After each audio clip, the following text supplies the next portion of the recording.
Good morning. Here's a quick update on what's going on the bus project. This is the wall between the bathroom and the bedroom, which you've seen before, and we framed in for a pocket door. This will be the wall between the bathroom and the kitchen living area. We're not going to do a whole lot of construction on this wall until we get all the cabinets moved in and all the furniture moved in, because I think it's going to be easier to move all that stuff in through this door than it would be through that door. So we're going to hold off on any framing on that. Todd and I pulled out the plans and we measured everything out again. So the dinette is going to go there in that square. The couch is going to go there in that square. Over here, the square closest to the 2x4 is going to be the refrigerator. And then we're going to have the sink base there, and then we're going to have the stove and another cabinet there, 18 and 18, total of 36. So that'll finish the kitchen area. And then this is just going to be, we're not putting any furniture or anything like that. It's just going to be kind of open space. You know, put the TV there, maybe a fold down, drop leaf type thing. But with the dogs, we need space for them to be. So that'll be kind of open for them.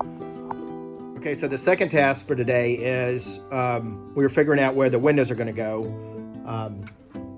So we're taking out all of the original school bus windows and we're putting in plywood slugs in their place. So we're going to have, in the dinette area, we're going to have 2 windows, and it works out, you know, almost perfectly balanced. We're going to get the RV windows, and one will go here and one will go here.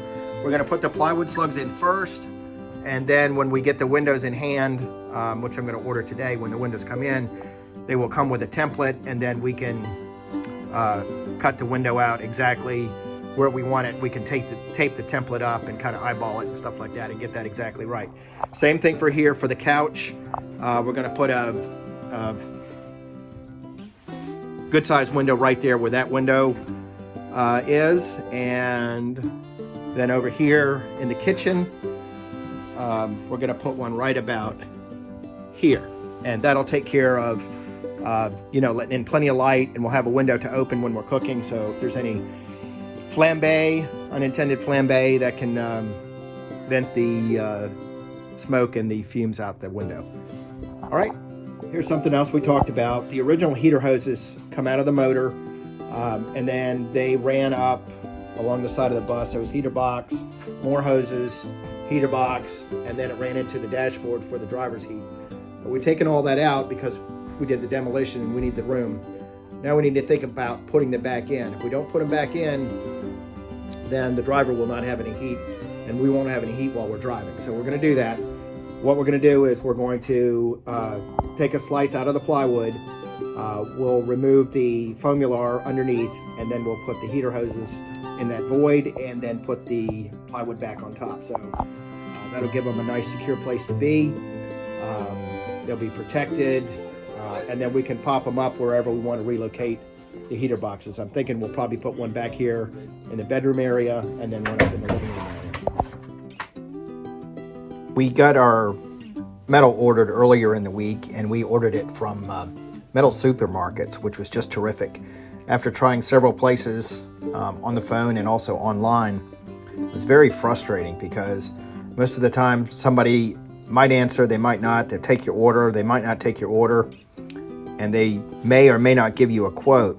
And when I called metal supermarkets, they took the order right down. They gave me a quote on the phone, and when I ordered it, I paid for it, I picked it up the very next day, and they were the cheapest. So if you're doing work like this, metal supermarkets is the place to go. We measured 3 times to make sure we got the right measurements, and we ordered this as galvanized in 18 gauge. It's just the right stuff for the job. Once we got it, because the bus is going to be painted, we had to put a special primer on the galvanized. You just can't use any primer. You have to use a special primer, and we got that from Napa. The metal panels came in, they're galvanized, but they're unpainted and they're unprimed, so we wanted to definitely prime them before we stuck them on the bus. So what Jake is doing here, We got some special primer. You can't just use any primer for this job because most primer will not stick to galvanized. So what we got is, we went to Napa and we got the acid etch primer. It is some nasty stuff. You definitely don't want to breathe it. That's why we're doing it outside, away from the cars and everything like that, so we don't get any overspray. You don't have to go crazy with it, but we do want the metal covered. And it's expensive, but it's worth it. Prior to putting the expensive primer on, we wipe everything down really good with acetone because that strips it clean, gets rid of all the production residue and everything, and makes it ready for the primer. I've gone through and marked every single one of these conduit panels. D for driver's side, P for passenger side, so when I take them down, it's time to put them back up. I won't have any trouble. Here's a pro tip when taking the conduits down. Take the joining screws out first, that one first. Skip those. There's another set of joining screws there. Take those out. You'll be left with these two screws in the center. The conduit will be balanced. It's a whole lot easier to take it down if you go in that order. 1, 2, 3.